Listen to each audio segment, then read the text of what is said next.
I was 21 years old, I could only speak English, which is typical for those of us from English-speaking countries. And I had many reasons why this was going to be the case for me for the rest of my life. And I was very confident of this because I had no natural talent, I had a very bad memory, I couldn't travel to the country yet, I was too old, I felt too old, and I was sure that I was going to frustrate the native speakers and embarrass myself. And on top of this, in school, I did really poorly with languages. So I did actually get the opportunity to get into languages after I graduated university with a degree in electronic engineering, still only able to speak English. I moved to Spain, and I figured this is it. This is going to solve my problems, living in the country. No. 6 months later of living in Spain, couldn't speak any Spanish. Now, a sensible person would have given up at this stage and gotten the point. I'm not very sensible, though. So I figured if I change my approach and change my attitude, maybe I can change my language skills. And what happened to inspire me to get into language learning was I met a polyglot. A polyglot is someone who can speak many languages. And the first time you meet someone like that, you can't help but feel really impressed. Like, for instance, there's Richard from the UK, and there's one video online where he speaks 16 languages. Let me just show you a little clip here. You can see him. Je parle français et anglais avec ma fille. Speak French, Macedonian, Czech, and Catalan, which is pretty impressive. And we also have Luca from Italy. And here you can hear him speak in German and Portuguese. We also have Susanna, who goes through here her Italian and her Russian. And a very impressive video I saw once, this 16-year-old from America called Tim goes through 20 languages in one video. And in this part here, you can see him go through Wolof,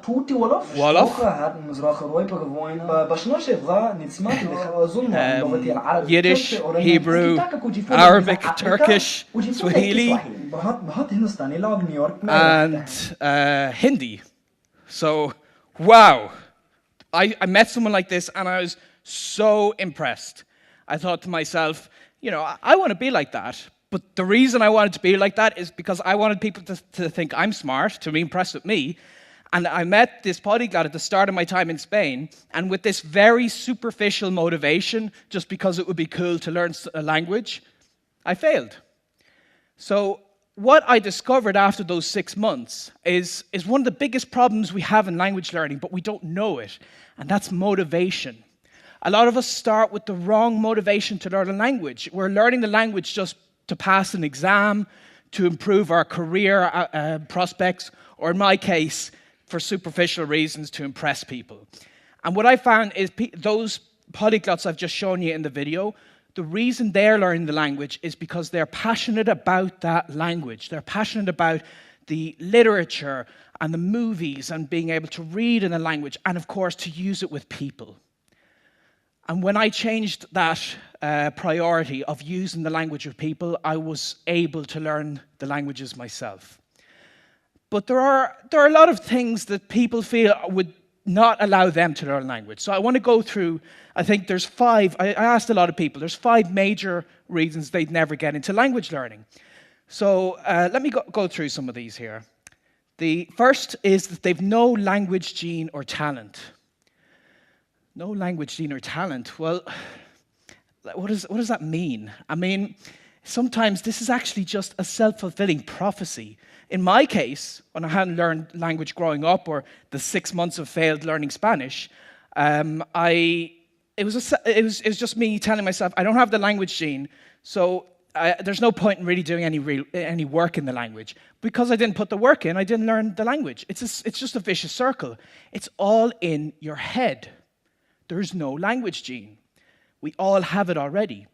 But let's just imagine some people that would do better, because we've seen in school people advance faster than the rest of the crowd. So let's say there's some inborn trait that gives someone a 20% advantage over the rest of the people.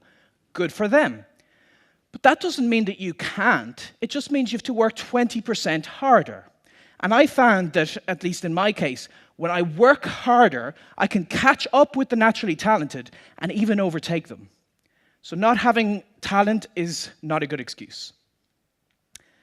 The next reason is that you're too old to learn a second language. And I certainly felt this myself, because up to 21 I didn't learn a language. And a lot of us feel that children their brains are hardwired to learn languages better. But is it really neurology at play here, or could it be the environment in which the child is learning the language? Well, a study at the University of Haifa in Israel actually found that under the right conditions, adults are better language learners than children. It sounds incredible, but it's about your environment, it's about your motivation, it's about the enthusiasm and encouragement you get from other people. And when you think of it, adults tend to be studying dusty old grammar books and doing boring exercises, whereas children are playing in the language, they're having fun in it. So I found that when I changed this to live through the language, not making it about studying the language, but living the language, then I was much more successful. So you're not too old to learn language. I've met people in their 60s starting to learn language and being successful with that. The next excuse people would have is that they can't travel to the country right now.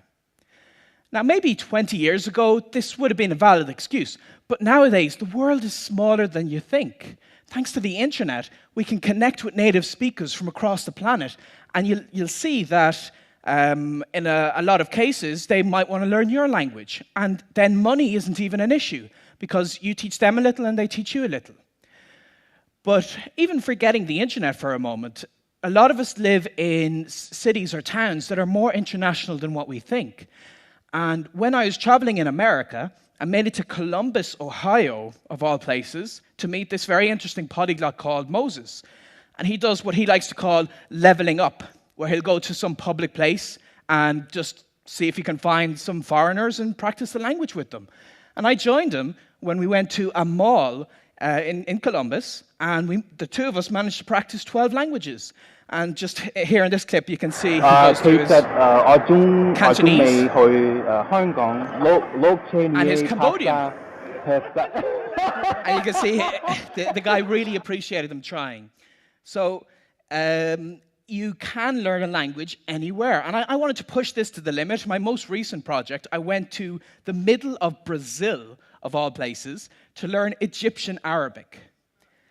And I succeeded because even though there were no Egyptians around me, I got on Skype and I talked for 1 or 2 hours a day, and I managed to go up towards conversational level. So no, not being able to travel to the country is not a good excuse. The next one people might give is they've got bad memory for learning all that vocabulary. And this was certainly what I felt, because when I first tried to learn Spanish, I'd get a big list of words, I'd try to go through them, and I forget them very quickly. But research on memory capacity has found that it's better when you revise these words with the right frequency. And there's this technique called spaced repetition, where you learn the word, you revise the word just before you would forget it. And it looks something like this forgetting curve. The red line is what typically happens when you first see a word, but to get it into your head and stuck there permanently, then just review it to make sure it goes, review it 1 day later, then a week later, and then a month later. And there are apps on your smartphone, and there's free programs you can download that help you time all of this. So that's great, but you can learn the words faster and better if you combine this with an image association technique. So for instance, let's say I wanted to learn that the Spanish word for to fit is caber. Well, what if I imagine then that it's barely possible to fit a bear in a cab? Caber is to fit. So you do this for a lot of words, and it actually gets very easy with time, and you can learn vocabulary instantly. So no, having a bad memory is not a good excuse. Next, and I think the most important one that people always say is that they're going to frustrate native speakers. And this is just so not true. I've been to many places, I've spoken to many people, and every time I attempt to use their language, they're overjoyed. They're so pleased that I'm even trying. And I just feel like, especially adults, when we learn a language, we're such perfectionists. We want everything to be just right. And perfectionism is a really bad thing in language learning, because a language is a means of communication. It's a way to get to know new people and new cultures. And when you embrace this, it's okay to make mistakes. And I actually have a goal to make at least 200 mistakes a day, because then I know I'm getting somewhere, I'm using the language. So embarrass yourself. Go out there, talk to people, it's okay. When do you think I was learning a language better? Here or here? So anyone can indeed learn a language when you use it with people, and it's okay to use it early. And this is so important that you don't have to wait until you speak the language perfectly and fluently and so on. You can get into it sooner than you'd expect. And it opens up so many doors to these other cultures. So for instance, after I'd learned that Arabic in Brazil, I made it to Egypt, and I made it all the way deep into the Sahara Desert. I sat down in the sand with an Egyptian, and I had some tea, and we had this nice little chat here. Wow. ميدان تحرير صغير مش كبيرة ميدان تحرير مش مصر أيوة مصر كبيرة. And there I'm just saying that Egypt is so much, it's so vast, it's so great, it's so much more than just Tahrir Square in Cairo. And now when I was speaking with him, I used the wrong word here and there, and I conjugated the wrong verb every now and again, but that's okay, because even with this conversational level, I had this fascinating conversation with him. And I've done this with other cultures and other languages. I even managed to learn a little American Sign Language. And here you can see, Juliana had asked me, why didn't I learn Irish Sign Language? And I said, because when I'm in Ireland, I like to improve my Irish or my Gaeilge, which I can then speak here. Maar dúirt me, tá mé taiste le Gemlín anús. So that was me on Irish radio saying about my travels and whatever. And I learned Irish for 10 years in school, and I wasn't able to say the most basic phrases after that. But as an adult, I went back to Ireland, and I embraced using the language as a beginner. And that helped me to reach this stage. And it's okay to be a beginner. It's okay to be conversational. But when you take this on, you take it to the next level, then you can reach very well. I mean, I've got very good level in French, Spanish, a couple of languages. I've worked as a professional translator, and like here I'm having a quick Parfois, chat j'ai in French. passé 1 heure pour trouver une traduction. Ah oui, bien sûr. And that's great. That's what everybody thinks of when they're getting into language learning. They think, that's what I want to be. I want to be at this very high professional level, have deep philosophical conversations. And that's fantastic. And yeah, it's impressive when you see people like that.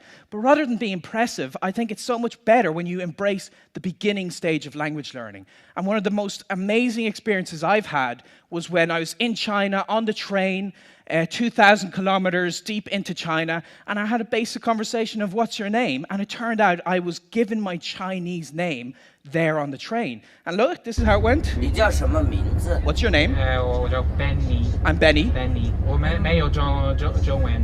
I don't have a Chinese 我们 name. 是蛮 And then 可以 Li 的 Hui 行的 says, I'll tell you what, your name is Bunling. Bunling. Eh. Because this sounds like your normal name, and it means ability or skill. And you know, I could have that conversation even with a basic conversation level of Chinese. And I do have the ability, I do have the skill to learn language, but I always did. We all always do. And the reason I have this skill is not because I was born with it and others weren't. It's a decision I made. And the problem a lot of us face is we feel that we're better studying and preparing for speaking a language someday. Because if we do it too early, the world would end from all this frustration we cause people. There are 7 days in a week, and someday is not one of them. I say, rather than see if the world will end, a whole new world will begin if you try to learn a new language. So I hope you'll give it a try. Thank you.